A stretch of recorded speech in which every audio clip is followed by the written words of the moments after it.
రాజ్భవన్ లో చోరీ జరిగింది. ఫస్ట్ ఫ్లోర్ లోని కంప్యూటర్స్ లో హార్డ్ డిస్క్లను ఎత్తుకెళ్లారు దుండగులు. దీంతో పోలీసులకు రాజ్భవన్ పోలీసులు సిబ్బంది ఫిర్యాదు చేశారు. చోరీ చేసిన వ్యక్తిని పంజాగుట్ట పోలీసులు అరెస్ట్ చేశారు.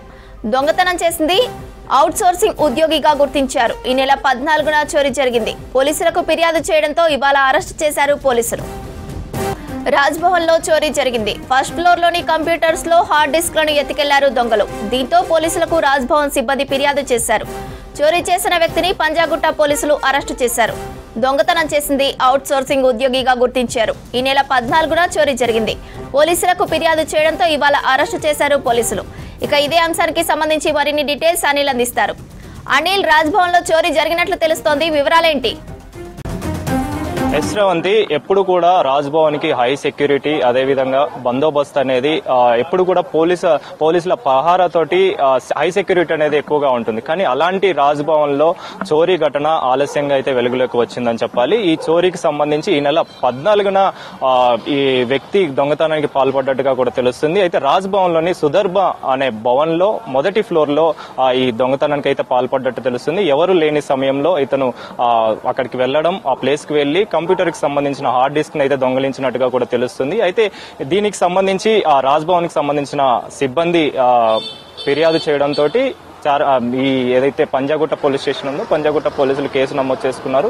పోలీసులు కేసు నమోదు చేసుకుని వెంటనే ఎఫ్ఐఆర్ ఫైల్ చేశారు. అతన్ని కూడా అరెస్ట్ చేసిన సిచ్యువేషన్ అయితే తెలుస్తుంది. అయితే పోలీసులు తెలుపుతున్న వివరాల ప్రకారం హార్డ్ డిస్క్ దొంగతనం చేసిన వ్యక్తి అవుట్ సోర్సింగ్ ఎంప్లాయీగా కూడా తెలుస్తుంది. అంటే ఈ రాజ్భవన్ విషయానికి వస్తే ఎప్పుడు కూడా ఈ ప్రజల విషయానికి వచ్చినా, అంటే గవర్నర్ నివాసం ఉంటున్నారు కాబట్టి అపాయింట్మెంట్లు అనేవి ఎక్కువగా ఉంటే ఎక్కువ మంది ఆ అపాయింట్మెంట్స్ రూపంలోనూ, అదేవిధంగా అతన్ని కలవడానికి కోసం అని చెప్పేసి, గవర్నర్ని కలవడానికి కోసం అని చెప్పేసి చాలా ఎక్కువగా వెళ్తుంటారు.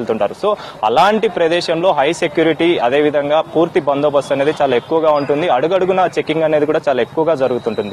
అలాంటి ప్రదేశంలో, అలాంటి రాజ్భవన్ లో ఈ దొంగతనం జరగడం అనేది ప్రెజెంట్ హాట్ టాపిక్ గా మారిందని చెప్పాలి. అదే విధంగా ఈ ఘటనకు సంబంధించి ప్రెజెంట్ అయితే అతన్ని అదుపులోకి తీసుకున్నారు. అరెస్ట్ చేసి రిమాండ్ కూడా తరలించారు. అంటే ఇతను ఎందుకు దొంగతనం చేశాడు, అదే విధంగా హార్డ్ డిస్క్ ని ఎందుకు దొంగతనం చేయాల్సి వచ్చింది, అందులో రాజ్భవన్ విషయానికి వస్తే ఈ వివరాలు అనేవి అఫీషియల్ గా కావచ్చు, కాన్ఫిడెన్షియల్ వివరాలు కావచ్చు, అవన్నీ కూడా ఈ హార్డ్ డిస్క్ రూపంలోనే పొందుపరుస్తూ ఉంటారు. కంప్యూటర్స్ సంబంధించి వివరాలు అనేవి అందులోనే ఏర్పాటు చేస్తూ ఉంటారు.